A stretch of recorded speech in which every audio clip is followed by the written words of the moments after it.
Well everyone, it's time for us to go and take a look at the M2 Pro MacBook Pro and see how these particular MacBooks hold up in 2024. Now, as some of you may know, there were multiple different M2 Pro MacBook Pros, but in this particular case, we're taking a look at the M2 Pro. You can look at the M2 Max models as well, but we're comparing the 14 and 16 inch. It's going to be roughly around the same thing. Now, before I get too deep into this, I will definitely tell you, if you want to pick up either one of these particular devices, links will be down in the description. You can get them from there and you can help support the channel at the exact same time. Now, starting off with the outside of both these particular devices, the big thing, or not both these, but the 14 inch and the 16 inch, relatively speaking, they were kind of the same thing. The 16 inch was actually giving you a little bit more power and a little bit more capability here and there, which was kind of nice. But I would tell you in a lot of ways, I still like both these devices for sure, whether you're getting the 14 or 15 inch, and I definitely do think there's a lot of power and a lot of capability between these two devices when it comes down to it. Now, first of all, the big thing I'll definitely tell you is on the exterior. These things for sure look very, very good. And this is something that I actually liked a lot between these. Like if I was going to go through and pick up a particular device,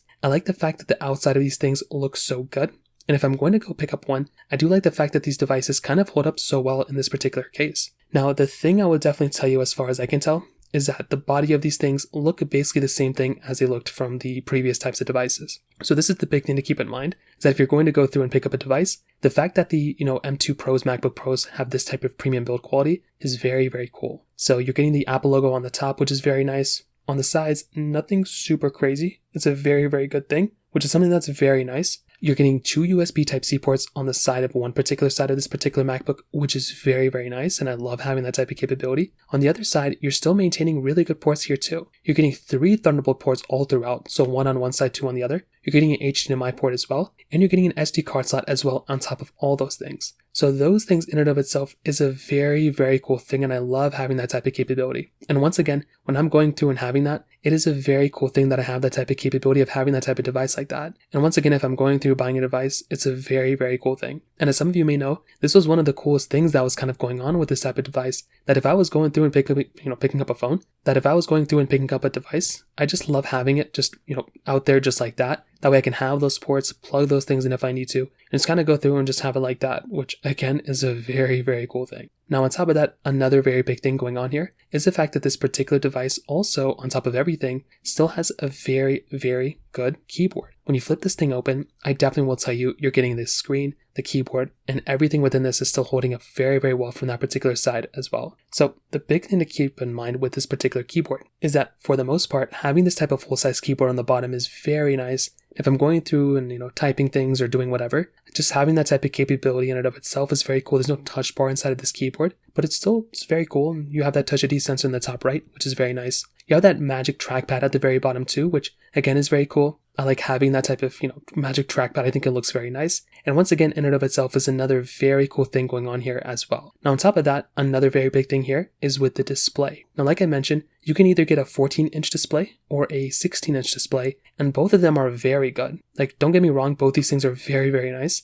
And I'm not really going to sit here and say that this is a bad screen. It's a very good screen. It's probably one of the best screens you can kind of get. And it's a ProMotion display too, so you're getting like 120 hertz display here, which again is very cool. And this in and of itself is another very cool thing going on here. Like I said before, if I'm going through and picking up a device, having that type of capability, again, I keep saying this, but having that type of ProMotion display is so beautiful. And that's not even getting into anything else here. Like, it's a very good display. And once again, if I'm going through and picking up a phone, and like I said, once again, if I'm picking up a device, it's a very cool thing that I get to have that type of capability inside of this phone in and of itself. So, and that right there, like, there's a lot of cool stuff going on for this particular device. I like it a lot. And definitely for sure, if I'm picking up a phone or picking up a MacBook, having a ProMotion display is so nice. You're still getting the notch up top too, which I still think is very good.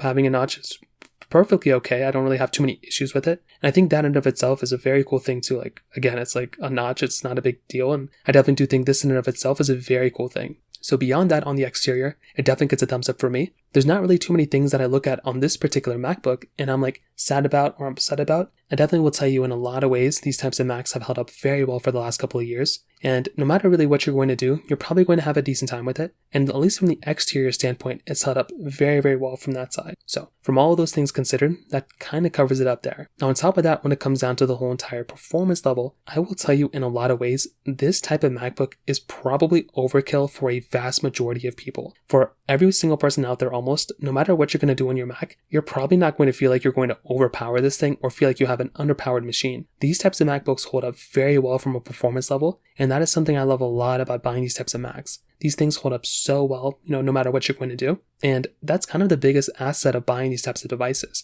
You can just go through, buy a MacBook, and have a MacBook like this for like 10 years, and still feel like you have a very powerful Mac, which is, again, a godsend. I'm still using my M1 Pro MacBook, and these things were very good. I really like having these types of MacBooks like this because they just perform so well. With these types of Macs, the big thing to keep in mind here, no matter which, whatever M2 model you're getting, you can get up to 12 core CPUs. You can get up to 38 cores in your GPU. You can get up to 96 gigabytes of unified memory, up to 8 terabytes of storage, and up to 18 hours of battery life here. That is insane. Like I said before, that is overkill, especially for somebody like me. And that's not even counting the RAM. Like you can, it starts at 16 gigabytes of RAM, and you can go up to 96 if you really want to. I really don't think there's a reason why the vast majority of people should be getting these, this amount of RAM. It's probably, like I said, it's overkill for a vast majority of people. You don't have to go around and mess around with this thing. And I do think this in and of itself is, once again, one of the coolest things going on for this particular phone. And like I said, this in and of itself is one of the coolest things going on for this particular device. The fact that it holds up that well from a performance level is a very, very cool thing. And I definitely look at these type of MacBooks, from that performance level, and there's not really too many better ones than this one. Like, of course, there's better MacBooks, but this thing is so good from that particular side. And I think that's in and of itself is a very, very cool thing for sure. So from the performance levels, it doesn't really get that much better than this thing. Like, I do think it's overkill. I think with the battery life as well, this is a good battery life inside of these types of devices too. And that's something that's really nice and, good to kind of remember about, because these are not like the most expensive or like these are the most expensive MacBooks, but sometimes these MacBooks don't give you the best type of battery life. You can get up to 18 hours of battery life inside of the M2 Pro model, but instead of the M2 13-inch model, which they made a 13-inch model of this thing, you can get 20 hours. So why are you getting more battery life inside of a MacBook that's substantially cheaper? It's just one of those things that doesn't make a lot of sense. I've seen Apple do a lot of things like this before, but like you're getting more power and they don't want to make it like a super thick MacBook, so I understand. But I still feel like there's a way that Apple can go through and kind of increase the battery life for these Macs too in a way. So as of right now, I will definitely tell you, the M2 Pro MacBooks are some of the best MacBooks that you can probably buy. There's not really a reason why you should go and like change these MacBooks out to a different one. I think you could kill it with this type of MacBook. Like, Apple did such a good job with it, and I still continue to look at these devices and I'm just such a humongous fan of it for sure. Is it perfect? No. But there's definitely a huge reason why Apple has continued creating these types of MacBooks. They absolutely destroy it, and I still think in so many different ways, it is one of those types of MacBooks that I look at and I would highly recommend, anybody to go ahead and basically buy. So from that side, that kind of covers it up there. If you have any other thoughts or questions, let me know in the comment section below. Hit the like button, that would mean so much, but definitely hit that subscribe button. More importantly than everything else, I love every single one of you guys. Hopefully I'll catch you guys in the next video. Peace out till then.